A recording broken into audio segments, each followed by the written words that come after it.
I'm here to talk about, the cryptocurrency, particularly to Bitcoin, in the current market situation today. No, so majority of you guys probably are thinking, ano ba yung nangyayari? Why is there a FUD? Kailan ba titigil tong negativity na to? And what are the things that we need to consider, no, in terms of this dive or deep dive into nosedive in terms of the cryptocurrency, particularly Bitcoin and the other altcoins. No, so I created a very simple chart that allows us to look into the history, no, the history of the cryptocurrency known as Bitcoin over the past 3 years. So babalik tayo.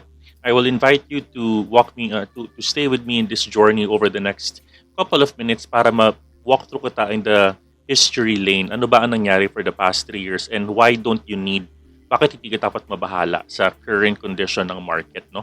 So let's start with 2018. No, 2018 there was a massive drop of cryptocurrency price. No, you will notice here from this particular graph na in 2018 cryptocurrency Bitcoin dropped 82%. No, starting on December of 2017 up until December of 2018, there was an all-time 1-year drop of Bitcoin.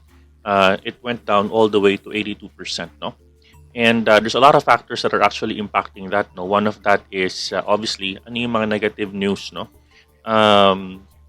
na dumaan during that time. So balik tayo sa memory lane. No, on 2017, this headline came out into the picture on 2017 of September, wherein Bitcoin is dropping almost $500 after more reports China will ban cryptocurrency exchanges. No, so this is not the first time. If you've heard that China has banned cryptocurrency in the China as a country, this is not the first time that they banned the coin. In fact, in 2017, there's already a headline like this, no?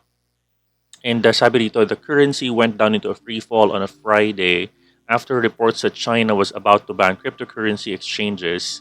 No, it has continued to decline the value during this time, no, 2017. So if this happened in 2017, right? What is making you worry on 2021 when the headline again comes out that Bitcoin is being banned by China on 2021? No, this is not the first time that they did it.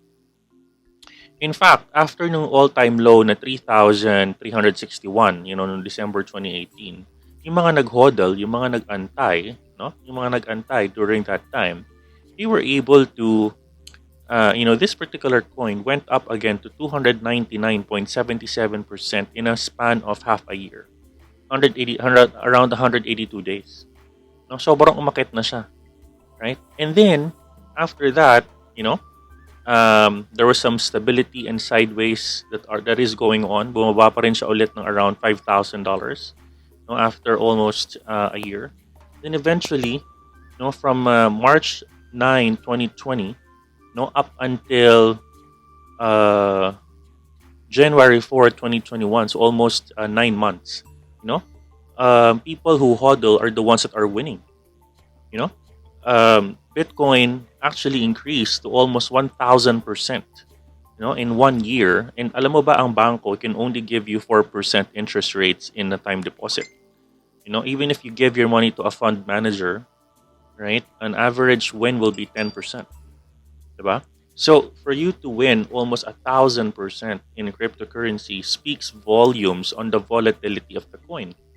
No? It can go down, yes, to almost 82%, right? 82%, but it could give you 1,000% gain if you really look long term. No? What is an 82% drop to 1,000 to a 1,000%? It's actually minimizing. Kumbaga, it's the increase is really huge. Yung returns is almost 10x ng binagsak niya. No? And then, fast forward tayo. Most recently, there's another drop again on this particular candle. Nakita ninyo, in a span of 7 days, this was around 2015 lang, no? February of 2015, the price of the Bitcoin dropped from an average of $58,000 down to $48,000 in 7 days. Okay, and then from that particular drop up until the peak, Okay, up until the peak, it was almost $63,000, right? Up to 64. That was 63 days or 2 months. No, yung mga natakot at nagbenta ng 7 days drop na yan. After 63 days, their money increased again, right, to 50%. No? So kung ikaw natakot ka dito sa negative 26% na bagsak in 7 days at binenta mo yung pera mo at nag-cut loss ka, look at what have happened when the coin actually increased. No? It actually increased to almost, let me just try to put it here, this one. In 49 days, 43% increase, double your money. Diba? Right? And then, let's move forward on. This is when the price of the coin now dropped. Right? So when we look into this particular instance, no? In this particular drop of the coin actually, from an all-time high of $62,000, went down currently at 29,000. Pinakamalalim yan, no? That was a 51% drop, no? 51% drop in a span of 35 days. Right? 35 days yan. Angat natin to. 35 days. Right? 53% drop, no? But that is 1 week. Right? This one, nag-drop ng almost 7 days as well. 7 days. Right? 26%. Umangat after 49 days ng 43.59%. Right? And in fact, during this time, nung all-time low niya na $29,000, right? Tumaas na siya. Right? From $29,000 na pinakamababa niya, umangat na yan ng almost 15% within the same week. 15.19%. So, nakapagbenta ka sa baba, pinakamababa niyan, then you might as well probably have lost the revenue to recover. Lost the opportunity to recover, di ba? So, with all of that said, what are the factors ba that is driving, this, by the way, this is my time and value analysis na ginawa natin para sa mabilis mo maunawaan, no? So what are the drivers, no? What are the drivers of this negativity? Number one, obviously you have your negative news wherein Tesla, Elon Musk tweet about Bitcoin. Sabi niya, di ba, bababayaan niya yung, they don't want to do Bitcoin anymore for Tesla, right? And then this FUD driven by China banning.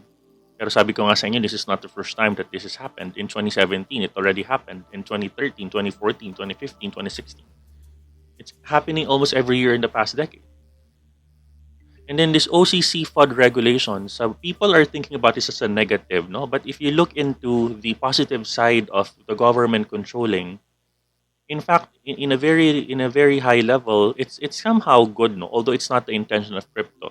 But putting a structure kung paano makakapag-tax ang government is one way or another good because nalilesen yung risk ng mga potential, people who are manipulating the market, mga people that are potentially whales, kuno, no? But they just wanted to dump money to do money laundering or money layering, no? So it's important that the government is doing this activity to also somehow, kahit deregulated ang cryptocurrency, there's also a structure, no, on a way that they're actually going to monitor and regulate the entrance of so many people putting in a lot of money, no? And then, ano yung positive news, no? So, in a brighter side, guys, in every negative news, there's a positive spin into it. Number one, nung nag-tweet si Elon Musk, then obviously, gumanda yung perspective ng mga tao sa XRP and ADA. Diba? Gumanda yung perspective nila. And, it kind of invited people to look at XRP and ADA more, and even Doge, no? And then, as I've said, when there was a FUD driven by China, it's not the first time. And lastly, because of the OCC FUD, I gotta tell you that every time that there's an attempt to control from the government because of means of taxing, it means longevity in the industry because the government wants to put it as a consistent way to earn money sa tax. Diba? So if this is something that is making you realize that it's a very volatile environment for cryptocurrency, then you are on the right track. No, but if you only entered just a month, no, kapag nang-enter ka ng month pa lang around April 12, maybe ang tingin mo sa market sobrang pangit because bumaba ang cryptocurrency from $62,000 down to 29 or even 34. But you gotta remember that this is not the first time it happened, no? and it already happened for many times already, right? So yeah, that's my time and value analysis. I hope this was able to help you think of Bitcoin or cryptocurrency in the long term. All right. With that said, guys, thank you very much for your time, and I hope you learned something from this video. Thank you.